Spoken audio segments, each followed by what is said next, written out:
Right, welcome to the National Housing Party United Kingdom meeting. Thanks for attending.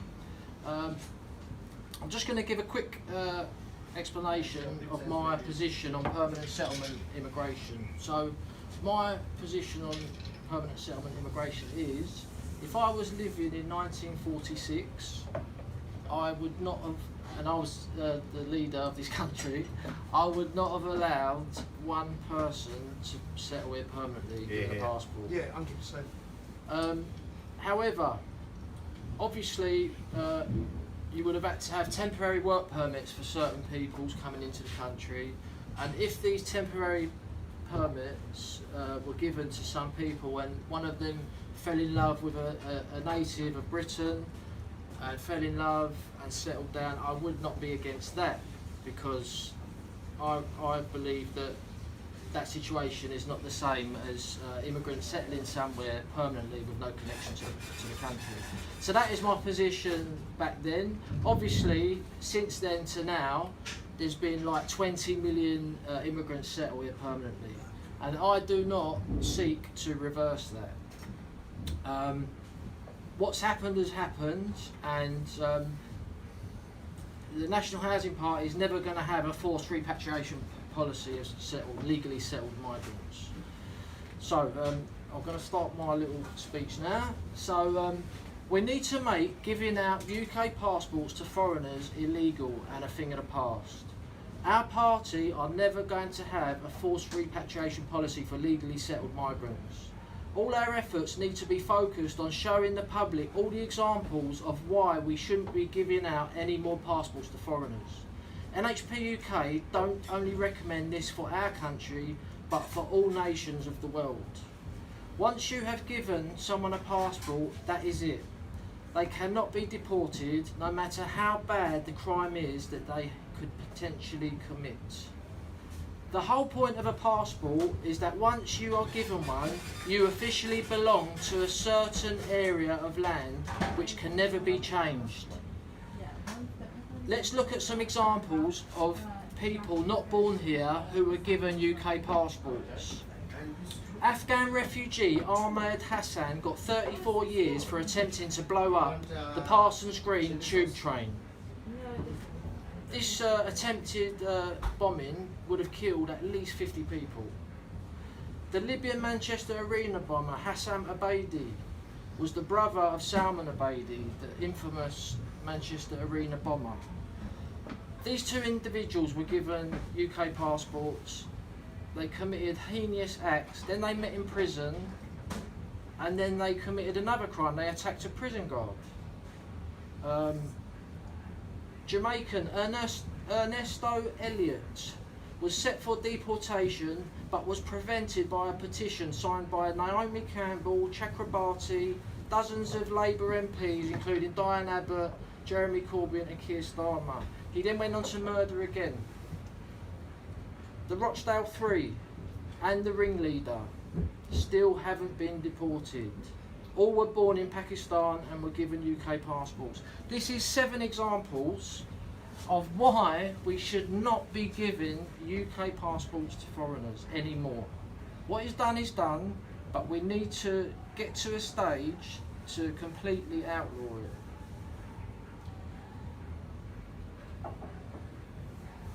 If a foreign-born criminal commits a serious crime like rape, murder or terrorism and only has a UK passport, they cannot be deported. People with UK passports cannot be deported, and that is one of the main reasons why we should not be giving any more UK passports to foreign nationals. We have people calling for mass repatriation when at the same time we can't even persuade the British public to understand that giving out passports to foreigners is wrong. If we focus on the correct examples and stay well away from impossible policies like repatriation, I believe we can one day achieve this goal, which is a normal and sensible thing to do. Keep it simple and we will achieve victory. The only way someone should have the right to settle permanently in the UK under NHPUK ideas is if they marry a UK citizen. The foreign national would remain a foreign national and would never be given a UK passport. If they ever committed a serious crime or split up from the UK citizen, their leave to remain would be revoked. Only UK citizens with at least 50% native ancestry would have the right to marry a foreign national into the UK. This would put a stop to all the South Asian arranged marriages which bring in thousands of permanent settlement immigrants with no connection to our country whatsoever. Many will never even learn how to speak English and needs to be stopped. People say they want their country back. I say that when we finally stop issuing UK passports to foreigners would be the time when we get our country back. Yes, we will have millions of settled migrants here, but that is when our borders would be secured. This can be achieved if we focus on the correct policies. I'm going to give you a John Lawrence quote. "We don't need any more Indian doctors. With 500,000 Indians already here. We can train the ones here already to be doctors. We don't need any more Chinese people with 500,000 Chinese people here already. We don't need any more Muslims here with millions of Muslims here already." Why is it UKIP, Reform UK and Heritage Party have trouble saying this? The Dover crisis has a direct link to World War II, which means the Lib-Lab-Con establishment will fail at solving the Dover crisis. They are already getting Nazi and anti-Semitic accusations against them regarding the Dover crisis. NHPUK have been consistent all the way through this crisis that UN Refugee Convention is the root cause of the problem and that illegal immigration is only a secondary issue. Our whole modern society and establishment was built on the alleged fight against anti-Semitism and fascism, which ultimately is a vicious anti-white agenda. People on the right who go around calling people anti-Semites and Nazis are also want more refugees into our country are part of the problem at Dover. We need to educate people that we can't take in any more refugees for citizenship and housing. Suella Braverman keeps saying that 45,000 illegal immigrants came in at Dover last year. What she should be saying is it was all perfectly legal because of the UN Refugee Convention. But she doesn't want the public to know this because the public will demand that we leave the UN Refugee Convention, which she is forbidden to even contemplate, but deep down she must know it is the root of the problem. Braverman and Sunak are lying to the public, calling them illegals. They are doing this to protect the UN Refugee Convention, which is part of the overall obsession with equality, which our establishment worships. They also worship the concept of not criminalising refugees, which is at the core of the UN Refugee Convention and the root of the problem at Dover. How many of these that she calls illegals has she given legal citizenship to? None of them have been arrested, so how can they be illegals? She will never be asked the tough questions from the media, like in a recent Good Morning Britain interview, when she wouldn't even mention the UN Refugee Convention because the media also want to protect the Refugee Convention. She will never say we need to stop accepting refugees because of the anti-Semitic and Nazi accusations she will receive, even though we have no housing and it is the obvious thing to do, the obvious thing to say. Where I live, there are at least 10 refugees with council flats who arrived well before the Dover crisis, and we have well over 1 million on social housing waiting lists. UKIP, Reform UK both clearly say in their manifestos they will continue to accept refugees like Afghans, Iranians, Hong Kongers, Iraqis, Eritreans and many more, even though we have 1 million waiting for council houses. UKIP Heritage and Reform UK also protect the concept of accepting refugees, which overlooks the interests of the British people.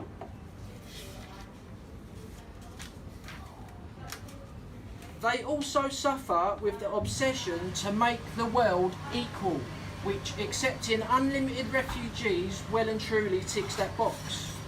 The elephant in the room is that the British people are being neglected by the establishment on housing because of the non-stop flow of genuine refugees, which will never end and never be mentioned by UKIP, Reform UK or GB News. We are paying £7 million a day on hotel bills for asylum seekers, but according to our Prime Minister and our Home Secretary, they're illegal immigrants. What does Sunak do? He gives France another 500 million. Sunak and Macron are both globalist puppets, so it wasn't a surprise. All of this is happening, ladies and gentlemen, because of the threat of being called anti-Semitic and a Nazi. Because they will be accused of not allowing the Jews into England during World War II, if it was that time of history. It is now being mentioned more and more as the temperature is rising. The point I'm trying to get across is that the Dover crisis has a very deep history. I personally have made a decision not to talk about the ins and outs of World War II in public. We cannot have an honest debate about it and could end up in prison if we say the wrong thing about that subject. Look what just happened to Gary Lineker. He hasn't been criminalised, but he nearly lost his very well-paid job just because he said the wrong thing about World War II. Dover is all about World War II. What should have happened with refugees is they should be kept in refugee camps with food and shelter. When it is safe, they should go back and never be given citizenship of the host nation. The UN Refugee Convention changed all of that and forces nations to give them citizenship. This has completely destabilised Europe. We can no longer even temporarily help refugees due to the catastrophe unfolding all across Europe. We have literally been invaded by Africa and Asia, largely because of the UN Refugee Convention. The Australian model. Many people keep saying, oh, we want the Australian model, right? Australia are still signed up to the Refugee Convention. Australia have got an orderly refugee convention at the moment, and the UK have got a chaotic refugee convention at the moment. But initially, Australia had a chaotic refugee convention. They had large boats turning up on their shores, and because these boats were so big, they were easier to turn around by the Coast Guards. But all they did was turn the boats around to an island called Christmas Island, I believe it was called. And they processed all these people on the boats on Christmas Island, and then if they were genuine, they would let them into Australia. Australia accepts 20,000 refugees a year for permanent settlement.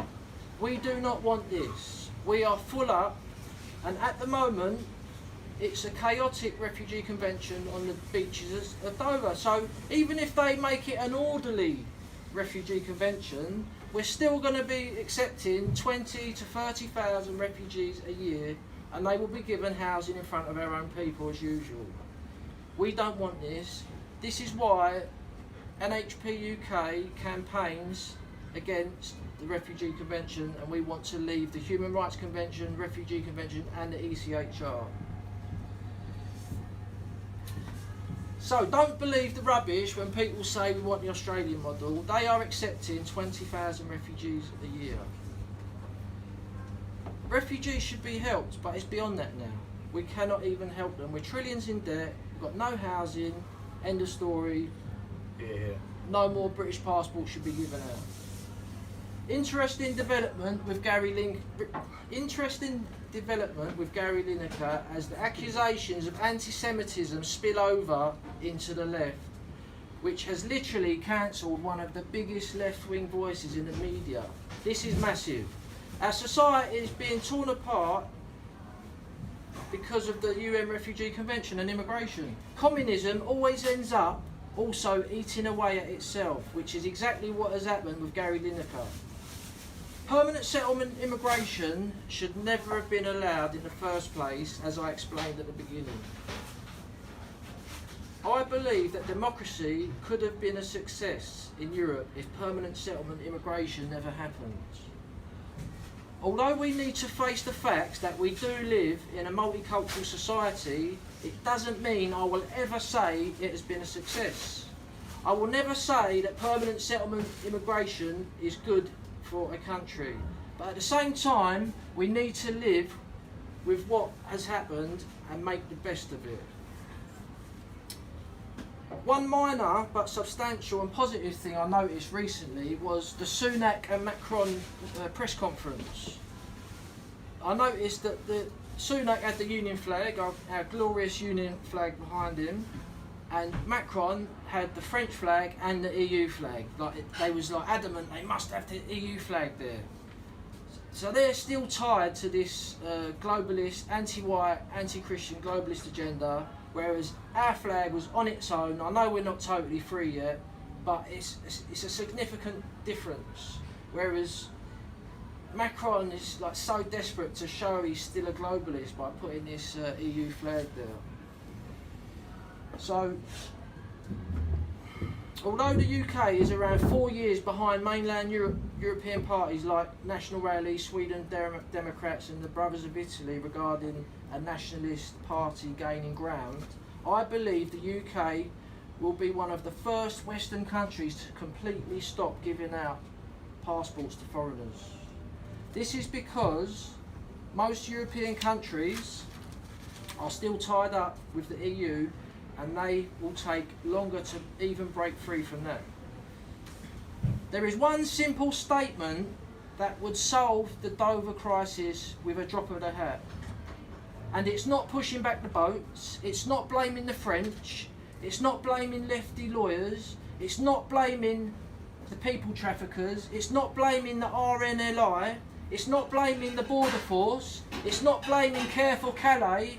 One simple official statement from the government would solve this crisis. And that would be, we will completely stop giving out UK passports to refugees and immigrants. Yeah.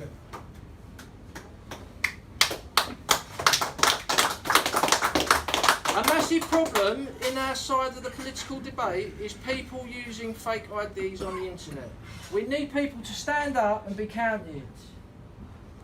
I often ask people, would you get in the trenches for your country? And most patriots straight away, yeah, of course I would. But most people, they won't even show their real name on the internet. I mean, I understand if people have got families and if they lose their job, they've got kids, and I understand that. But for people who don't, get another job. You might get a better job. I lost my job about 7 years ago and I was devastated. I ended up getting a better job. I thought it was the end of the world and I ended up getting a better job. Anyway, I'm going to quickly go through. Is that still rolling? Yeah. Just going to quickly go through some National Housing Party policies. We are an anti-globalist party, we're a Christian nationalist party, and one of our policies is to nationalise the housing market because it's on the globalist market, and the working class have had to compete against multi-billionaire globalists from Russia, America, China, Saudi Arabia.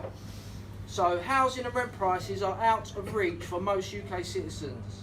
If you want to get a mortgage, you must pay a 10% deposit in order to be accepted by the bank lending you the money.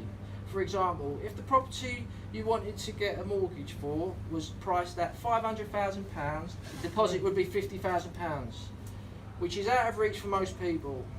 This is because our housing market has been on the globalist housing market for decades. Rich billionaires from around the world, including the Middle East, China, USA, India and Russia, have and continue to buy up thousands of properties in the UK. Buying property, land and business in the UK is seen as a very good investment for these international billionaires. Foreign investors means higher prices.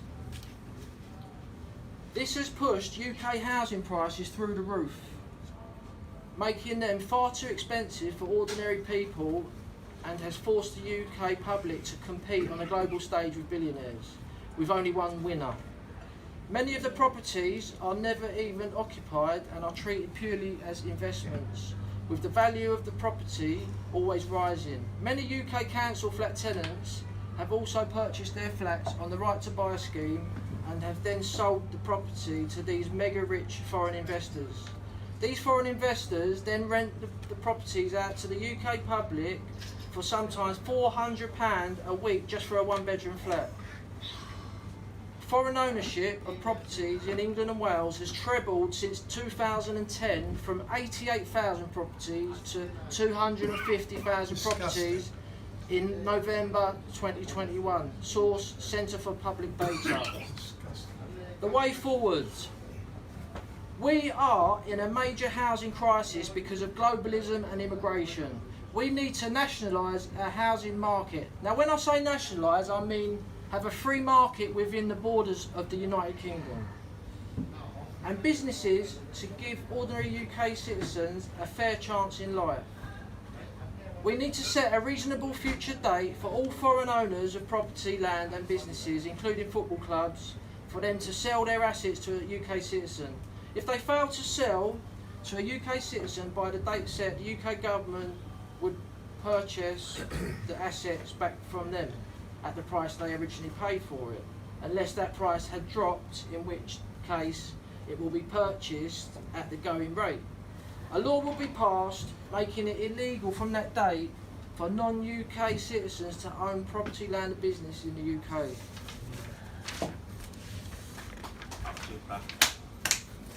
Right, another one of our policies is nationalising the rail and utilities.